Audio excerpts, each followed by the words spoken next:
Praise the lord. దేవుని నామానికే మహిమ కలుగును గాక. కీర్తనల గ్రంథము 51వ అధ్యాయము 2వ వాక్యం.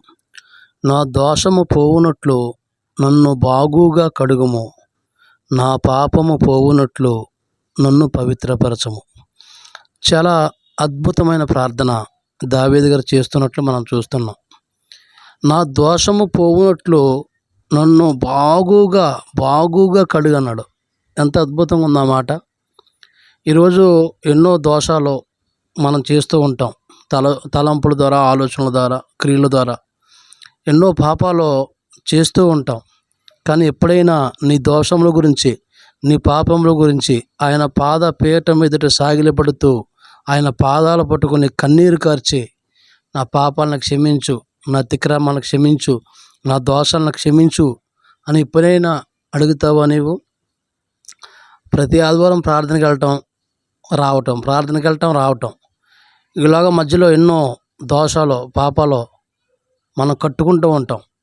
ఆలోచించండి ఒకసారి. అసలు మనిషి దోషము చేయని వాడు ఎవడున్నాడో, పాపము చేయని వాడు ఎవడున్నాడో? అందరూ పాపం చేశారు, ఏ భేదము లేదని బైబిల్ గ్రంథం చాలా స్పష్టంగా చెప్తుంది. రోమపత్రిక 3:23లో ఏ భేదము లేదు, అందరూ పాపం చేశారని. కాబట్టి అందరూ పాపులమే, అందరూ దోషులమే. కానీ చేసిన పాపాలని, దోషాలని దేవుని యొద్ద ఒప్పుకునేది ఎవరు?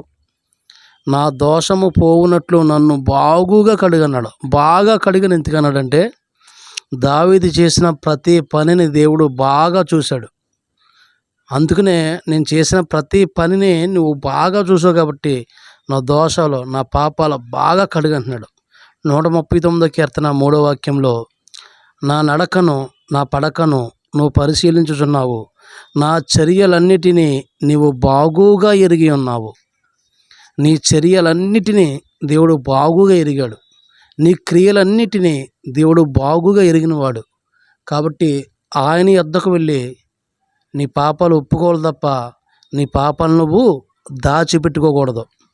కీర్తన గ్రంథం 32:5లో, నా దోషమును కప్పుకొనక నీ ఎదుట నా పాపమును ఒప్పుకున్నాను అన్నాడు. ఎంత అద్భుతమైన ప్రార్థన ఇది.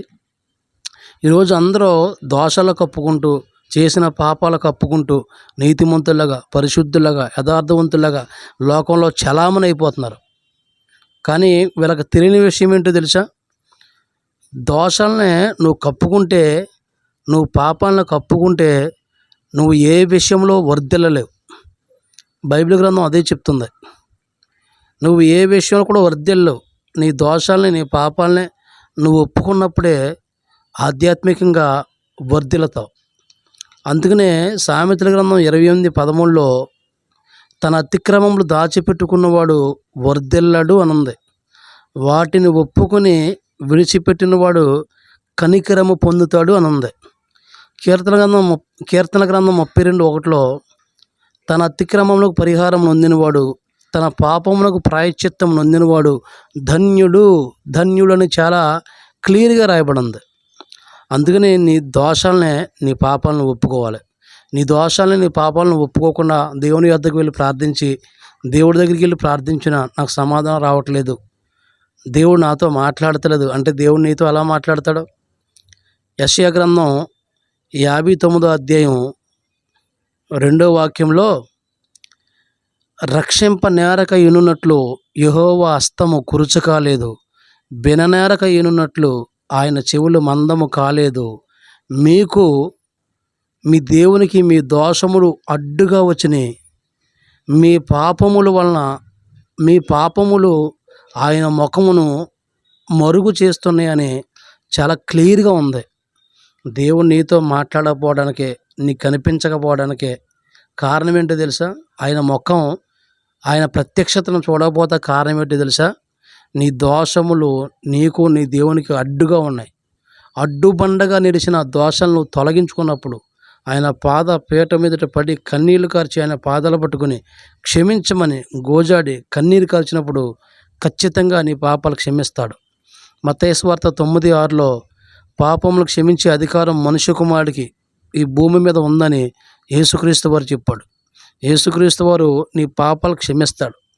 నీ పాపాలకే క్షమాపణ దొరకకుండా నీ దోషాలకి క్షమాపణ దొరకకుండా నువ్వు ఎన్ని రోజులు జీవించినా నీకు మనశ్శాంతి అనేది ఉండదు.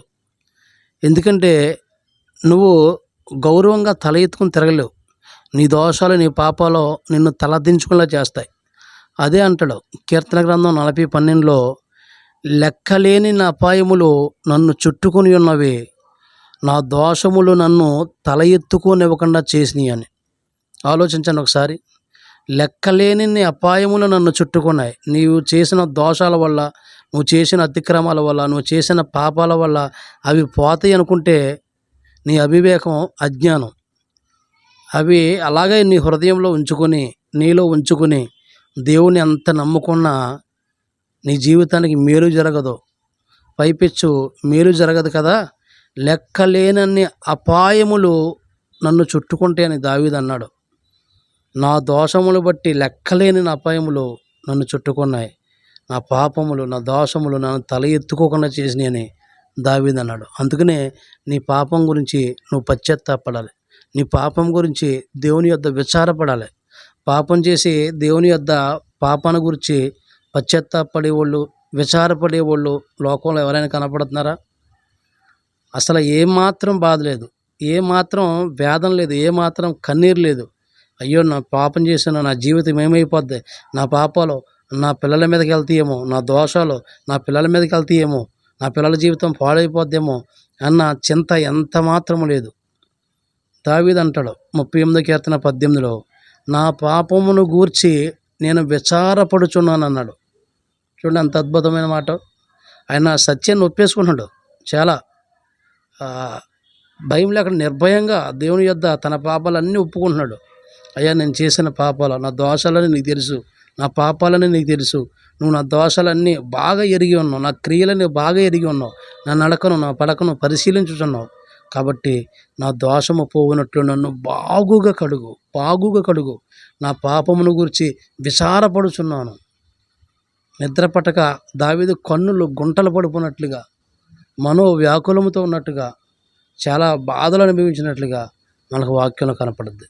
ఎందుకంటే నీ పాపము నీలోంచి బయటకు పోయిన తర్వాత, నీ దోషాలకి దేవుని యొద్ద క్షమాపణ దొరికిన తర్వాతే ప్రశాంతంగా జీవించగలవు. లేకపోతే నీ పాపములు నిన్ను చుట్టుకుంటాయని, నిన్ను పట్టుకుంటాయని దేవుని వాక్యం చాలా స్పష్టంగా మనతో మాట్లాడుతుంది. కాబట్టి నీ పాపాలు, నీ దోషాలు ప్రభు అయిన యేసుక్రీస్తు యొద్ద ఒప్పుకో.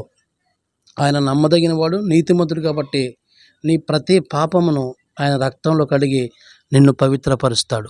ఆమేన్.